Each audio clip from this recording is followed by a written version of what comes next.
Hello everyone, welcome to Chasing a Murderer. So yeah, we have two videos today, and it's because today is a very special day. It's hopefully the day that the jury will return a verdict guilty on all counts.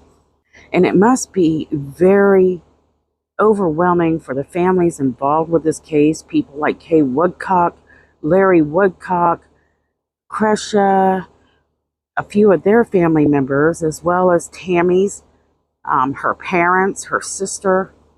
They waited a very long time for justice to be served.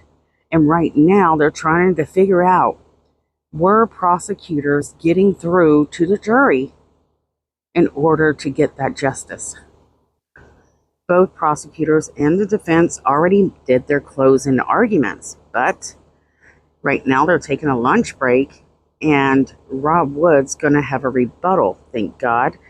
And hopefully he gets the last word on why Lori Vallow deserves to spend the rest of her life in prison and serve justice for her own two children, especially, that are no longer here on this earth.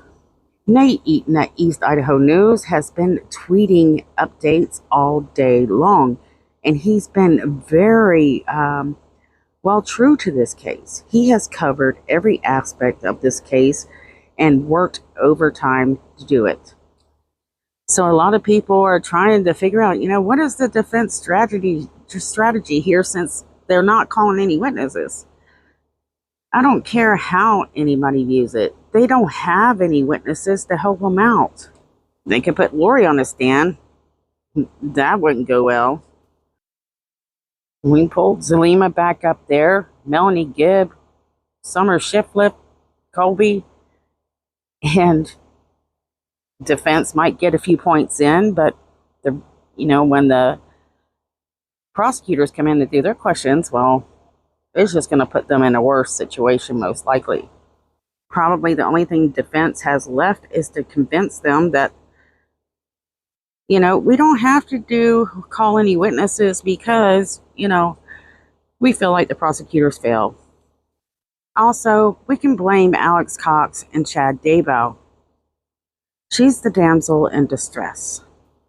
Well, that can't work either, at least with common sense.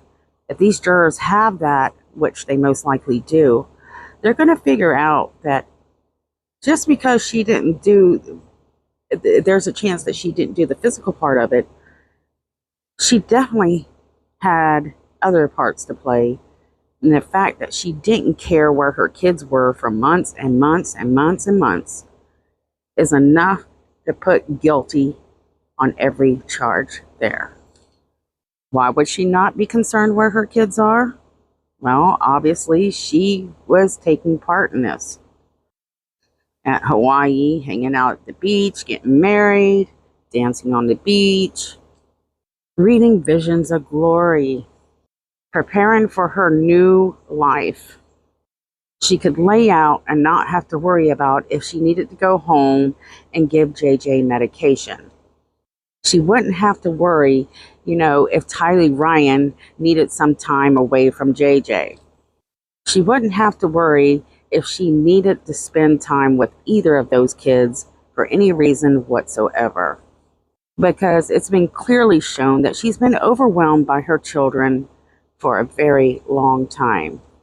I've been reading so many comments, and several of you have said that you're worried that maybe justice won't be served. And I'm really hopeful that it's going to be served. But I was thinking about other victims in this case, and there's victims that haven't been mentioned that were being attacked, that were not attached directly to, what's in the spotlight. And then you also have the family members like Lori Vallow's mother, sister, brother, father, son. This must be a very overwhelming day for them as well. I mean, think about this. There's nothing more confusing than having someone you love be accused of something like this, because it's going to be hard for you to see it firstly. And you'll want to do the right thing because you love the children. but you also love the person that's being accused. So at some point, they're going to have to come to terms that the kids, their justice is the most important thing. And even though they do, it's still going to be scary and upsetting when they see, the verdict come. So write down below your thoughts. Do you think she's going to be guilty on all charges? Write why you think, she is or isn't. Now let's talk about what defense said in their closing arguments at the end. Now, a lot of us that are following this case closely know that Lori refers to Chad's best friend as a storm. And defense chose the word storm and used it mirrored in his last closing statement. I am still shocked by this, and a lot of people are trying to figure out what's going on here. A lot of people are like this, Archibald know what the storm stood for. So here's what it said. If there's anything we've learned about a storm, you should hide from it. I think he's referring to the storm as Chad as a person. You should seek shelter from a storm. Lori spent her whole life protecting her children. Thank you again, Archibald says. So what they're talking about is the Joseph Ryan thing, where Lori is always push a narrative that Joseph Ryan was trying to harm her children, and she said she wanted to murder him, and they went to court, they attacked him, they stalked him, and then he finally died in April of 2018. A lot of people are questioning that death. What we learned is a lot of those accusations she had against Joseph Ryan were not proven. A lot of people felt that she was making this stuff up because she's done it before. And Archibald, the only defense that he has is she tried to protect her children, the same narrative that they came out with when the story first broke, which was a complete lie. Maybe he just was saying storm to say storm. Nobody knows, but it was awkward and weird and just didn't seem to fit. A lot of people said after hearing his closing argument that this is going to be an easy takedown. One person said they had to reread this tweet because it doesn't make sense. It's almost like it was a message sent to Chad, in my opinion. If it is, it's nothing new because Lori is known to send messages through her attorneys. Don't forget about those rats that were running. Remember that when Mark Means was her attorney and he was calling out Salima and Melanie Gibb? We know why now. But we were like, how is that even legal? But he did it. And the only reason that I've ever speculated that I thought, he's doing what Lori wants him to do. You got to remember, Lori, the only reason she gets away what she gets away with is she threatens people. You've already heard several people say this. Charles, Vallow, Aubrey. Why else would Tylee Ryan be a target for Lori Vallow? Do you really think it's because she didn't like people? Do you think it was, you gotta think about it. She was Lori's babysitter. She was worried that Tylee was going to crack. That's what I think. And that's why Tylee was first. You got to remember, this is a time that she's involved with as being somewhat of a witness to Charles Vallow's shooting.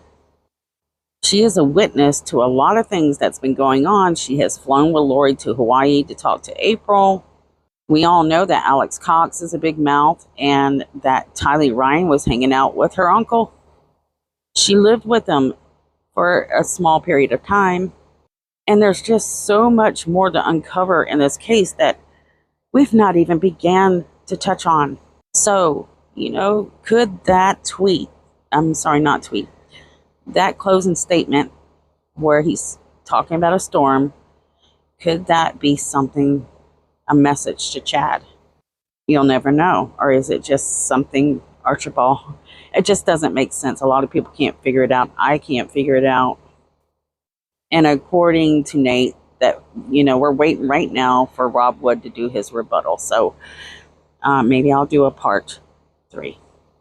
I think the rebuttal is going to clearly give Rob Wood some better points to make for the victims.